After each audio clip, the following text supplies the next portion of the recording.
우리 성도님들 환영하고 축복합니다. 오늘 제목은 믿는 만큼 행복합니다 라고 하는 제목으로 함께 말씀을 좀 나누려고 합니다.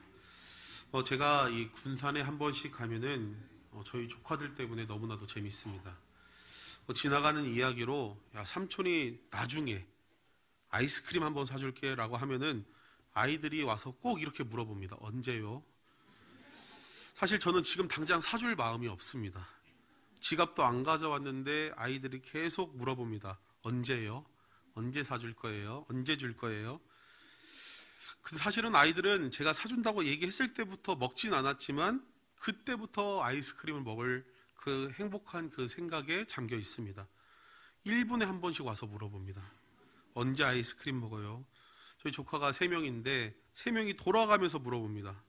언제 먹어요? 언제 사줄 거예요? 무슨 아이스크림 먹을 거예요? 하면서 계속 물어봅니다. 그리고 저보고 갔다 오라고 계속 그러고, 아이스크림이랑 간식을 안 사줘서 그 아이들이 못 먹어서 저한테 사달라고 하는 게 아니라 다른 사람들이 뭐 사준다고 하더라도 꼭 와서 그 아이들은 물어봅니다.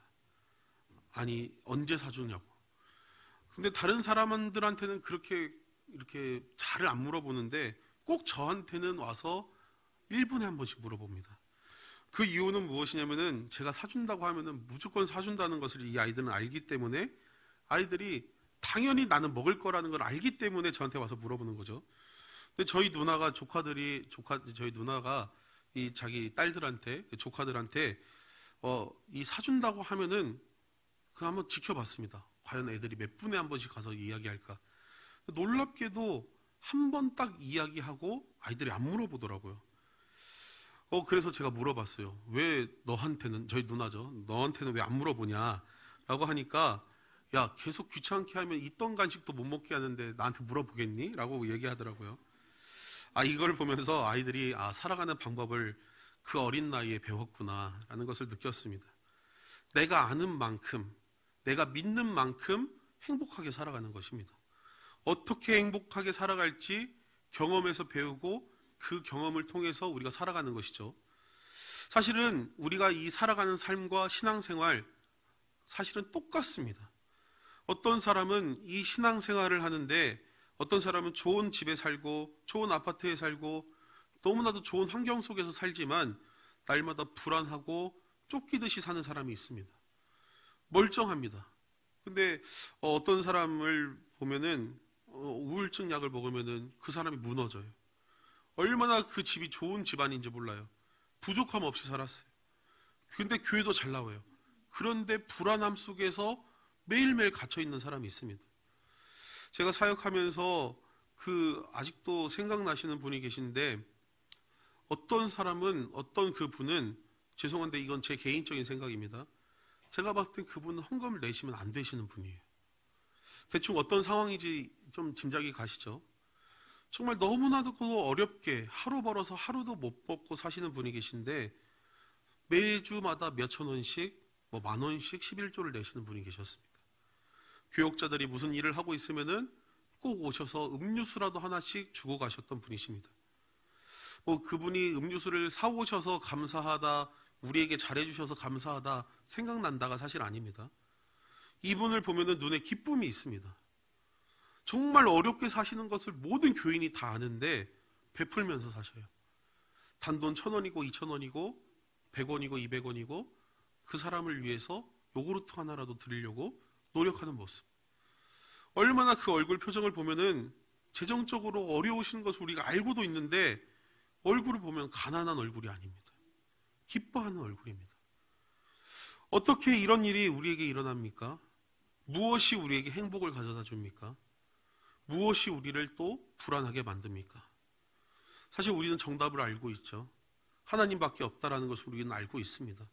기도밖에 없다는 걸 우리는 알고 있습니다. 그런데 왜 우리는 행복하지 못하고 우리는 불안해하는 삶을 살고 있을까요? 오늘 말씀을 보면은, 이 앞에 보면은 예수님의 부활을 의심한 도마가 나옵니다. 이 요한복음만 특별하게 이 도마의 이야기가 나오는데 2가지 이유가 있다고 학자들은 설명하고 있습니다. 이 요한과 도마가 친분이 있어서 이 도마의 행적들을 이 요한이 조금 더 세심하게 관찰하여서 기억했을 것이다 라고 유추하는 학자들이 있고, 또 요한복음의 이 저자인 이 요한이 예수님의 부활을 조금 더 설득력 있게 이야기하기 위해서 이 도마의 이야기를 특별히 넣었다라고 이야기하는 학자들도 있습니다. 중요한 것은 무엇이냐면은 예수님의 부활을 통해서 도마가 실수한 것이 무엇인가, 또 우리는 지금 살아가고 있는 우리는 어떠한 실수로 살아가고 있는가, 오늘 말씀을 통해서 우리가 함께 좀 신앙의 점검을 해봤으면 좋겠습니다. 우리 요한복음 20장 25절 말씀 우리 함께 좀 읽어보도록 하겠습니다. 다른 제자들이 그에게 이르되 우리가 주를 보았노라 하니 도마가 이르되 내가 그의 손에 못자국을 보며 내 손에 그 못자국을 넣으며 내 손을 그 옆구리에 넣어보지 않고는 믿지 아니하겠노라 하니라. 아멘. 예수님께서 정말 다 같이 있었던 그 자리에 오셨으면은 너무나도 좋았을 텐데 도마가 없는 그 자리에 나타나셔서 너희에게 평강이 있을지어다 성령을 받으라 라고 이야기하시고 돌아가십니다. 예수님께서 이 도마에게 모습을 보여주지 않자 도마가 이렇게 이야기합니다. 내가 십자가에 못 박혔을 때 그 난 손자국에 그 손에 난 그 못자국에 손을 넣어보고 옆에 창에 찔린 그 옆구리에 손을 넣어봐야 내가 믿겠다라고 25절에서 이야기합니다. 도마가 왜 이렇게 이야기했을까요? 예수님께서 부활하시면은 이 도마에게 어떠한 불이익이나 안 좋은 일이 생겼어 이 지금 도마가 이 부활을 믿지 않는 걸까요? 다른 제자들은 뭐 감정적이고 슬퍼하고 예수님의 부활을 기다렸지만 도마는 이성적인 사람이기 때문에 의심하고 예수님의 부활을 믿지 않았을까요? 아니면은 도마가 예수님의 제자들 중에서 가장 서열이 낮고 가장 무능해서 의심하였을까요? 오늘의 말씀은 이러한 내용이 아닙니다. 오늘 말씀 24절부터 읽지 않은 이유가 무엇이냐면은 오늘 이 말씀의 키포인트는 무엇이냐면은 의심하는 도마에 있지 않다라는 것입니다. 의심한 도마는 나쁜 제자이고 의심한 도마는 믿음 없는 제자이다가 오늘 말씀에서 이야기하고 싶은 내용이 아니라는 것입니다. 도마에게 의심은 하나님의 선물이었습니다. 이게 바로 도마에게 주신 은혜입니다. 이성적인 도마가 의심이 많다고 손가락질 당하기 싫어서 제자들과 함께 믿는 척하고 아 그렇구나 예수님께서 부활하셨구나 그렇게 했다면은 28절에서 고백한 내용이 나올 수가 없는 것이죠. 나의 주님이시요 나의 하나님이시리다 라고 하는 이 고백을 도마가 할 수 없었을 것입니다. 각자 하나님께서 주신 은혜가 다 다릅니다. 하나님께서 만나주시는 방법도 조금씩 다 다릅니다. 의심했다고 연약했다고 내가 믿음 없는 사람이 아니라는 것입니다. 정말 우리가 교회 다니면서 참 잘못하고 있는 것 중에 하나가 무엇이냐면은 믿음이 있다 없다 우리가 판단한다라는 것입니다. 오늘 말씀에 도마가 의심했습니다. 그런데 다시 부활하신 예수님을 만나자 그 모든 의심이 사라졌습니다. 이게 믿음이고 이게 행복입니다. 내 삶이 엉망진창입니다. 그런데 부활하신 예수님을 우리의 삶에서 경험했어요. 그러자 우리의 마음에 불안함이 사라집니다. 이게 믿음이고 행복입니다. 아직도 내 삶은 엉망진창인데 은혜를 경험했더니 내 삶에서 예수 그리스도가 보인다. 이게 바로 행복이다라는 것입니다. 성경에서 도마에 대한 언급이 나오는데 이 도마의 행적은 이 요한복음 20장 29절 이후에는 도마의 행적은 이제 나오지 않습니다.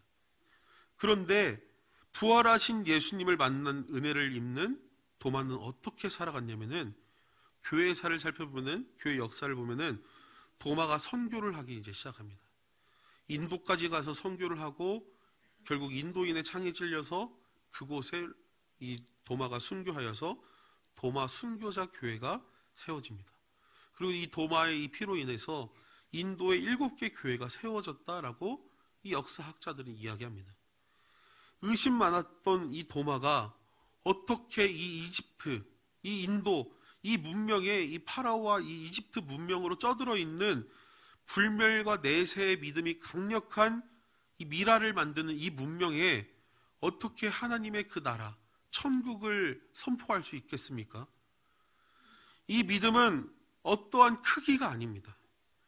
우리가 믿으면 변화되는 것입니다. 우리의 삶에서 하나님께서 변화시켜 주시겠다고 믿는 만큼 변화되는 것입니다. 하나님, 제가 하나님께 몇 개 드릴 테니까 보너스로 몇 개 더 주십시오 라고 하는 것은 믿음이 아닙니다. 이성적으로 불가능해 보여도 믿는 만큼 주시는 그 은혜에 우리의 행복과 믿음이 있다라는 것입니다. 우리가 함께 우리 구역 연합 예배로 함께 모였습니다.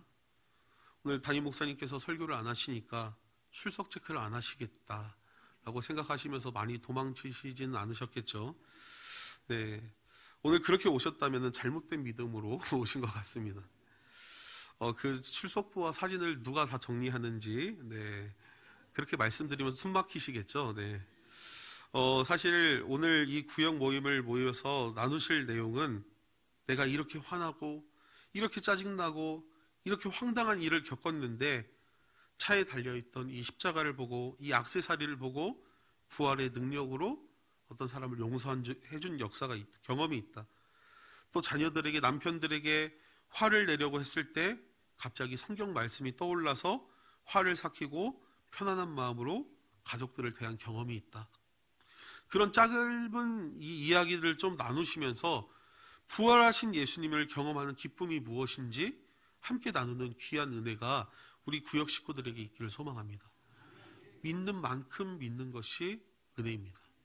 믿는 만큼 하나님께서 주시는 행복이 있는 것입니다. 우리가 함께 우리의 삶을 조금씩 나눌 때에 하나님이 주시는 놀라운 은혜로 살아가는 귀한 은혜가 있기를 소망합니다.